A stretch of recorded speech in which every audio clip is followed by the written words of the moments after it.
இன்னைக்கு நானும் எங்க அண்ணாவும் வந்து திண்டுக்கல்ல இருக்க ஓலா ஷோரூம்க்கு வந்து என் வண்டிய டெலிவரி எடுக்கிறதுக்காக வந்தோம். ஆக்சுவலா மார்ச் 20 வந்து பைக் வந்து ஓலா ஷோரூம்க்கு வந்துருச்சுங்க. ஆனா ஆர்டிஓ பண்ணாம இன்னும் அங்கேயே தான் இருந்துச்சு. ஸோ அத வாங்கிட்டு போலான்னு சொல்லி தான் வந்தோம். அவங்க வந்து வண்டிய வந்து நீங்க டெலிவரி எடுத்துக்கலாம். ஆனா ஆர்டிஓ பண்றதுக்கு நீங்க வந்து 2 ஏப்ரல் வந்து நீங்க வேடசந்தூர் கொண்டு வந்துருங்க அப்படின்னு சொன்னாங்க. அப்புறம் இந்த ஹெல்மெட்ட பத்தி சொல்லியே ஆகணுங்க. இந்த ஹெல்மெட் வந்து அவங்க 2 குடுக்குறாங்க. பட் 2மே எல் சைஸ் தான் குடுக்குறாங்க. இன்னும் ஒரு சைஸ் பெருசா தந்திருந்தா கரெக்ட்டா இருந்திருக்கும். அந்த ஹெல்மெட் போடும்போது ரொம்ப காது வலியா இருக்கு. இன்னொன்னு சொல்ல மறந்துட்டேங்க. இந்த வண்டிக்கு யூஸ் பண்ற சார்ஜர் வந்து மழையில நனையவே கூடாதாம்.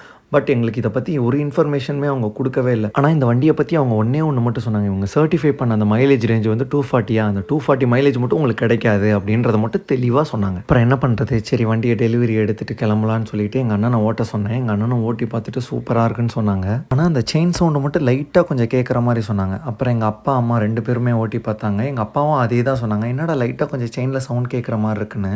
அப்புறம் வந்து வண்டியில இன்னொரு எக்ஸ்பெரிமெண்ட் பண்ணி பார்த்தோம். அப்பா, அம்மா, நானு 3 பேரும் சேர்ந்து ட்ரிபிள்ஸ் போனோங்க.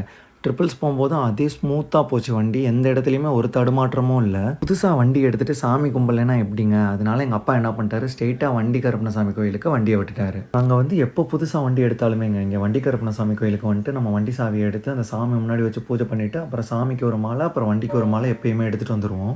அப்புறம் வந்து நம்ம பூசாரி வந்து கற்பூரம் கட்டிட்டு 2 எலுமிச்சம்பழம் தந்தாங்க. அது வந்து எதுக்குன்னா, நம்ம வண்டி முன் டயர், பின் டயர் பின்னாடி வச்சுட்டு, அத ஸ்டார்ட் பண்ணி ஏத்திட்டு போறதுக்காக. அப்பா எனக்கு இந்த மாரி எலக்ட்ரிக் பைக் வேணும், வாங்கி குடுங்கப்பா அப்படின்னு சொன்னோனே, எங்க அப்பா தான் சொன்னாங்க. இந்த மாரி ஓலான்னு ஒரு பைக் இருக்கு. அது உனக்கு தெரியுமான்னு கேட்டாங்க. அப்பா அதான்ப்பா வாங்கலான்ட்டு இருக்கேன்னு நான் சொன்னேன். அப்ப தான் சொன்னாங்க, ஊர்ல இருக்க எல்லாருமே மேக்ஸிமம் ஓலா பைக் தான் யூஸ் பண்ணிட்டு இருக்காங்கன்னு. இன்னும் ஒண்ணே ஒண்ணு சொல்ல மறந்துட்டேங்க. இந்த ரிவர்ஸ் மோட் இருக்குல்லங்க, அது வந்து ஜென் 2 விட ஜென் 3 வந்து நல்லா பவர்ஃபுல்லாவே இருக்குன்னு சொன்னாங்க.